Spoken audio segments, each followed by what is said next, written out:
안녕하세요. 정문일침 황철중 대표입니다. 이번 시간에는 M+를 한번 보겠습니다. M+. 오늘 주가 흐름이 다소 괜찮은 모양인데요. 한번 M+ 보겠습니다.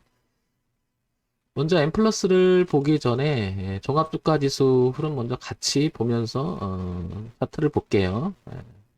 8월 중순점으로 좀 가면요. 이렇게 가게 되면 여기 종합주가 지수가 3200선에서까지는 꾸준히 작년부터 진행했던 흐름이 계속 올라오던 그림이었는데 6월 달에 고점을 찍고 종합주가 지수가 3200을 이렇게 붕괴를 시키면서 지지가 저항으로 바뀌면서 현재 주가 파동은 이렇게 좀 내려오는 모습을 하고 있죠. 그런데 이제 오랜만에 우하향으로 내려오는 추세선을 지난주에 약간 안착하는 모습이 좀 보입니다. 그래서 오늘도 강보합으로 좀 움직이고 있죠. 그죠? 또한 코스닥 시장도 여기 8월 중순 기점으로 해서 주가가 계속 이렇게 내려가는 추세를 좀 그리고 있는 형국이죠. 약간 전체 시장이 올해 들어와서는 8월 지나면서 한 5개월, 6개월 정도는 계속 힘든 장이 연출되고 있음을 알 수가 있죠. 그죠? 자, M 플러스는 그런 면에서 한번 보게 되면요. 종합주까지 비교해서 한번 비교를 해보게 되면, M 플러스도 마찬가지로 종합주까지서 빠질 때 같이 빠졌다가, 그죠? 반등할 때 같이 반등합니다. 그리고 다시 저항을 맞고, 그러니까 자연스럽게 저점이 높아가면서 이쪽으로 한번 향해 보려고 했는데, 얘도 부딪히면서 떨어졌죠, 이렇게. 그래서 종합주가 찍고 빠지면서, 그 다음에 코스닥 종합주가 빠지면서 그 흐름을 비슷하게 유지하고, 반등하다가 또 부딪히고, 반등하다 부딪히고, 반등하다 부딪히고, 거의 뭐 종합주까지 흐름하고 비슷하게 흘러갑니다. 그죠? 흘러갑니다. 최근에는 여기 저항이었던 이 자리를 지지로 바꾸면서 올라갔다 눌렀다 오늘 이렇게 올라가는 모습이 괜찮아 보이죠. 그러니까 흐름 자체는 상당히 우상으로 틀어보려고 굉장히 노력을 하고 있다는 것을 알 수가 있습니다. 자, 그런데 M 플러스를 시선을 조금 바꿔볼게요. 시선을 바꿔보면 2017년, 18년도 이 고점에 대한 이야기를 하지 않을 수가 없죠. 17,500원 정도, 그죠?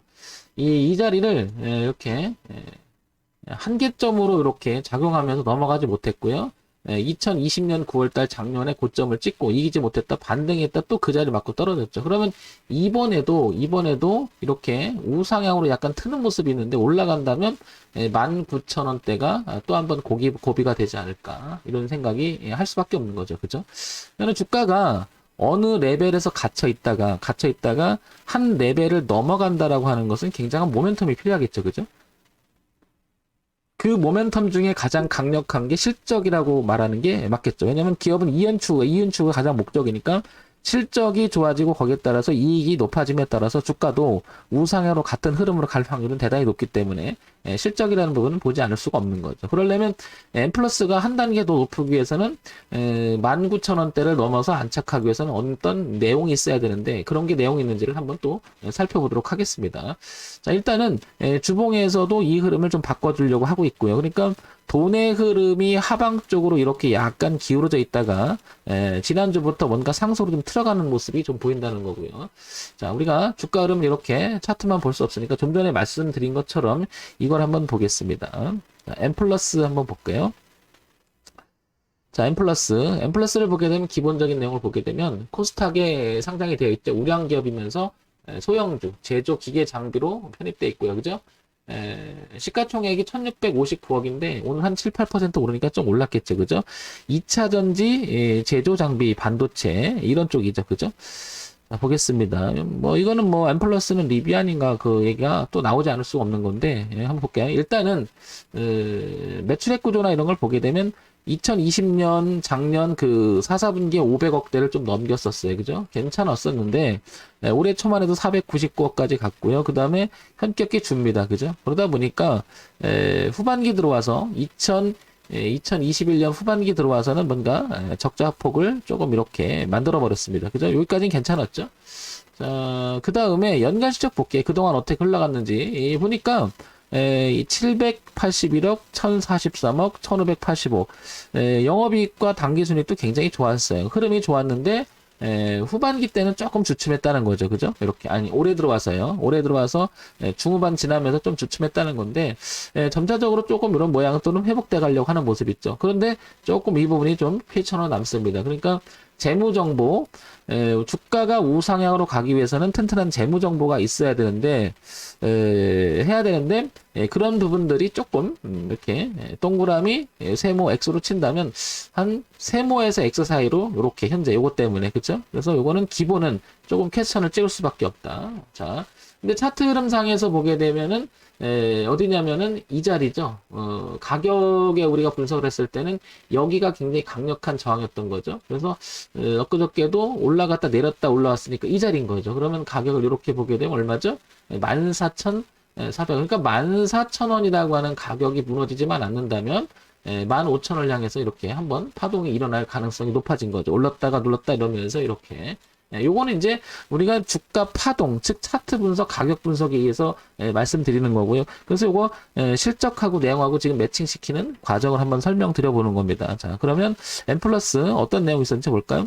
리비안 관련주 2차전지 장비주 M 플러스 주목. 요게 11월 21일이에요. 지금 12월 13일이니까 옛날 얘기죠. 그죠? 옛날 얘기라기보다 지난달 이야기인데 뭐 이런 부분 M 플러스 준비했는데 11월 달에 이 얘기가 나왔던 거죠. 근데 주가가 올라왔다는 것은 이 내용이 괜찮았다는 거죠. 괜찮게 진행되고 있다는 거고 2차전지 조립공정 제조설비 공급계약 뭐 이렇게 올랐다. 이게 11월 달이에요. 그죠? 이것도 11월이고요. 그러니까 한 달 전에 기사가 있던 부분들이 쭉 이렇게 나옵니다. 그죠? 네, 그런 이야기들이 있고요.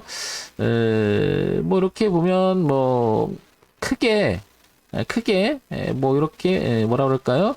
악재가 될 만한 게 있는데 쭉 보는데 그런 건 없는 것 같습니다. 그러면 이 회사는 관건이 그거죠. 영광을 찾아와야 된다는 건데 그 영광이라고 하는 것은 결국엔 실적이라는 거죠. 그래서 2018년, 2019년, 2020년에 성장하는 단계에 있던 이 영광을 찾아와야 되는데 분기 실적이 조금 올해 들어와서는 그렇게 좋지 않았다. 그런데 내용을 보니 이런 내용이 등이 뭐 2차전지 이 내용이 있어서 앞으로 괜찮을 거라고 실적 개선 기대를 받고 있다 이렇게 나오잖아요. 그죠? 그러면 이런 게 하나의 재료가 될 수 있는 거죠. 그러면 주식이라고 하는 것은 세 가지 관점 우리가 많이 얘기하는데 첫 번째 기본적 분석 내용, 즉 재무제표에서 실적이라는 내용이 가장 중요한데요. M 플러스는 동그라미, 세모 X 중에서도 약간 X하고 세모 정도에 지금 현재 놓여 있다는 거죠. 그래서 이 부분이 좀 마음에 걸린다. 두 번째, 이 부분을 기본적인 내용을 실적을 뒷받침할 수 있는 재료가 있는지, 뭐 뉴스라고 하기도 하고, 그 다음에 뭐 이슈라고 하기도 하고, 또 하나는 테마라고 하죠. 그런 게 이제 봤더니, 이렇게 2차 전지 장비주, 리비안 관련주라는 것은 계속 부각이 돼 있었다. 그러면 이렇게 영향을 줄 가능성이 있다라는 거죠. 그럼 이런 부분들은 동그라미, 세모 X라고 하면, 뭐 동그라미하고 세모 정도까지는 수준을 유지하고 있다라는 거죠. 그 다음에, 세 번째는 차트 분석, 가격 분석, 이걸 우리는 기술적 분석이라고 해요. 그동안에 주가가 어떻게 흘러왔는지를 보고 판단하는. 그런데 이렇게 한 8월부터 종합주가지수가 힘을 못 쓸 때 요 안에서 즉 11,850원 정도에서 14,000원대까지 이렇게 계속 왔다 갔다 했는데 이 자리를 넘어갔다라고 하는 것은 어떤 이런 이본에 대한 재료와 등등으로서 나중에 실적이 좋아질 가능성에 대해서 기대감이 있거나 실질적으로 좋아질 수도 있는 거고요. 그죠? 장부에 나중에 이제 뭐 4, 4분기 실적이 발표되기 전까지 모르겠으나 뭐 그런 부분들이 기록해 나간다면 누군가가 투자자가 들어오지 않았을까 이런 생각을 해볼 수가 있겠죠. 따라서 신규 진입을 생각한다면 14,000원 기준으로 생각해야 되겠죠. 그죠? 왜냐면 기존에 있던 그 흐름의 가격을 한 단계 높이고 더군다나 돌파시켜 놓고 지지까지 확인하고 갔으니까 다시 만약에 이 주가가 이쪽으로 들어오게 되면 이 매물들이 쏟아지면서 주가는 다소 밀릴 수가 있다라는 거죠. 그런 면에서 본다면은 M 플러스는 14,000 기준으로 가지고 계신 분도 마찬가지겠죠. 가지고 계신 분도. 가지고 계신 분은 19,000원까지 일단 1차적으로 열어볼 수가 있을 것 같고, 14,000원이 붕괴되면은 가지고 계시거나, 혹시 그 신규 진입을 생각하는 분 입장에서도 조금 고려를 해야 되겠죠. 즉, 이렇게 내려온다면 비중을 줄이거나, 다음 기회를 이루기 위해서는 다시 주가를 빼는, 그럴 수가 있겠죠.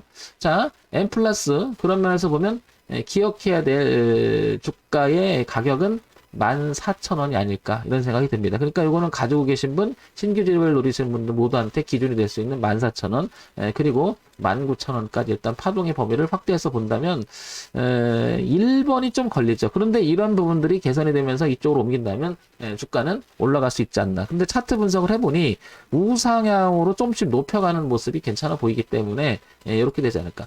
다만 지금 재무에서 그다지 좋지 않으니까 비중을 예를 들면 내 재산의 포트를 구성할 때 10% 정도를 비중을 들었다 그러면 이건 5%로 줄여서 한번 도전해 볼 만한 거죠. 그러니까 감량 조절의 템포가 좀 있어야 되는 거죠. 그런 면에서 보면 실적이라는 부분이 약간 퀘스천이기 때문에 엠플러스는 비중을 좀 줄여서 14,000원 기준으로 해서 신규 진입이 됐던 기존에 갖고 계신 분들은 19,000원까지 이렇게 파동의 범위를 이렇게 보시면 어떨까 생각이 듭니다.